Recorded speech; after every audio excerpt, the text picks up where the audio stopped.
আন্তর্জাতিক অপরাধ ট্রাইব্যুনালে জুলাই আগস্টের মানবতাবিরোধী অপরাধের মামলার কার্যক্রম নিয়ে সন্তুষ্টি প্রকাশ করেছেন এনসিপি আহ্বায়ক নাহিদ ইসলাম। আন্তর্জাতিক অপরাধ ট্রাইব্যুনালে রয়েছেন সহকর্মী জাবেদ আক্তার, সরাসরি যুক্ত হচ্ছি তার সাথে। জাবেদ, আমরা এর আগে খবরে জানাচ্ছিলাম যে কাল সাক্ষ্য দেবেন শেখ হাসিনার বিরুদ্ধে নাহিদ ইসলাম। এর বাইরে ট্রাইব্যুনাল থেকে আর কি কি তথ্য রয়েছে আপনার কাছে জানাবেন?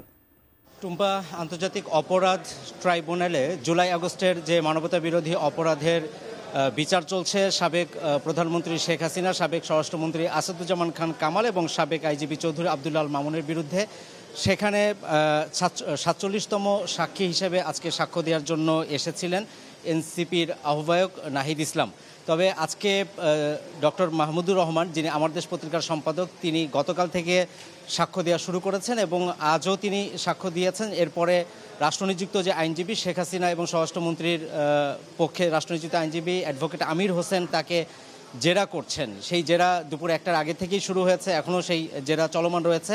তো যেহেতু তিনি দীর্ঘ একটি জবানবন্দি দিয়েছেন, অনেক কথা সেখানে তার জেরা শেষ করতে করতে আজকেই হয়তো সময় পেরিয়ে যাবে, যে কারণে আজ নাহিদ ইসলামের সাক্ষ্য গ্রহণ নেওয়া সম্ভব হয়নি। কিছুক্ষণ আগে তিনি আমাদের সাথে কথা বলেছিলেন প্রসিকিউটর গাজী এম.এইচ. তামিম। তিনিই জানিয়েছেন যে আজ যেহেতু সাক্ষ্য গ্রহণ হচ্ছে না, অতএব আগামীকাল নাহিদ ইসলামের সাক্ষ্য নেওয়া হবে ট্রাইব্যুনালে, এই জেরাটি আজকে শেষ হওয়ার পরে।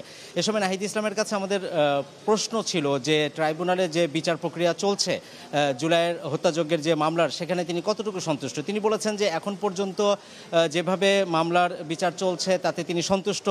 তিনি শেষ সাক্ষী, তারপরে ট্রাইব্যুনালের তদন্ত সংস্থার যে কর্মকর্তা, তার সাক্ষ্য নিয়েই এটি রায়ের পর্যায়ে যেহেতু চলে এসেছে, অতএব তারা সন্তুষ্ট। কিন্তু একই সাথে এই যে জুলাই হত্যাযজ্ঞের যে আরও যে সমস্ত মামলাগুলো রয়েছে, বিভিন্ন সারা দেশে যে নিপীড়ন করা হয়েছে, নির্বিচারে হত্যা করা হয়েছে, সেই মামলাগুলোর বিচারও যেন দ্রুত শেষ হয়, সেটি তাদের প্রত্যাশা। এবং একই সাথে নাহিদ ইসলাম প্রত্যাশা করেছেন যে এই নির্বাচন তো হবে আগামীতে, সেই নির্বাচনের পরও যেন রাজনৈতিক দলগুলো তাদের ইশতেহারে এই জুলাই আগস্টের মানবতাবিরোধী অপরাধের যে বিচার ট্রাইব্যুনালে চলছে সেটি যেন চলমান রাখেন, এই বিষয়টি যেন তাদের ইশতেহারে থাকে, এই প্রত্যাশা তিনি করেছেন। একই সাথে তিনি বলেছেন যে সাবেক প্রধানমন্ত্রী শেখ হাসিনাকে ফিরিয়ে আনার প্রসঙ্গে তার বক্তব্য হচ্ছে যে কূটনৈতিকভাবে এবং রাজনৈতিকভাবে জনমত সৃষ্টির মাধ্যমে এই সরকারের একটি আইনি এবং নৈতিক দায়িত্ব যে শেখ হাসিনাকে ফিরিয়ে আনা। কারণ এই জুলাই আগস্টের যদি রায় হয়ে যায়, তারপরে তাকে ফিরিয়ে এনে বিচারের মুখোমুখি করাটা খুব কষ্টসাধ্য হয়ে যাবে।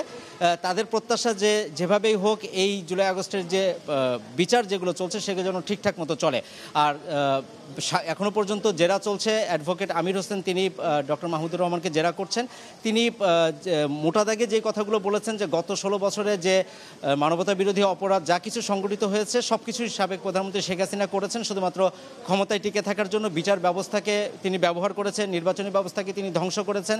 এবং তিনি বলেছেন যে গত 15 বছর যে দুঃশাসন হয়েছে, এই দুঃশাসন যেন আর ফিরে না আসে, সেই জন্য আদালতের কাছে তিনি ন্যায় বিচারের প্রত্যাশা জানিয়েছেন তার সাক্ষ্যের শেষ পর্যায়ে। ট্রাইব্যুনাল থেকে আমার কাছে এই ছিল সবশেষ।